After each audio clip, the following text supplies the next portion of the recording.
समय कभी भी रुकता नहीं है। आज यदि बुरा चल रहा है तो कल अवश्य अच्छा आएगा। आप केवल निस्वार्थ भाव से कर्म कीजिए और वही आपके साथ में है। भगवान श्री कृष्ण ने महाभारत युद्ध में अर्जुन को कुछ उपदेश दिए थे, जिससे महाभारत के युद्ध पर पार्थ के लिए विजय प्राप्त करनी आसान हो गई। उनमें ही से एक गीता का उपदेश दिए, जिसे व्यक्ति यदि जिंदगी में शामिल कर ले तो अपने लक्ष्य को पाने में सक्षम हो सकता है। अर्थात इंसान को केवल कर्म का ही अधिकार है, उसके फल के बारे में चिंता करने का नहीं। इसीलिए तुम कर्मों के फल की चिंता मत कर और कर्म से विमूर्ख मत हो।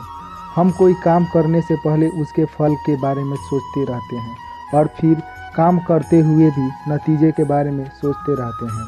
जब काम की वजह से मनचाहा फल मिलता है तब हम खुश होते हैं, इससे अहंकार बढ़ जाता है। लेकिन अगर हमारी इच्छा के मुताबिक फल न मिले तो हम दुखी हो जाते हैं। हालांकि कोई भी काम करने से पहले विवेक का उपयोग करके हम यह जान ले कि ऐसा करना सही है या नहीं, तो शंकाएं मिट जाती है। अगर वह काम सही है तो उसे नतीजे की फिक्र किए बिना पूरा मन लगाकर और उत्साह से करें। अब श्लोक की दूसरी पंक्ति में कहा गया है कि ऐसा भी नहीं है कि तुम काम ही न करो और आलसी होकर बेकार बैठ जाओ, क्योंकि काम करके फल की इच्छा और बिना कुछ किए ही फल के बारे में सोचते रहना दोनों ही बुरे नतीजे हैं।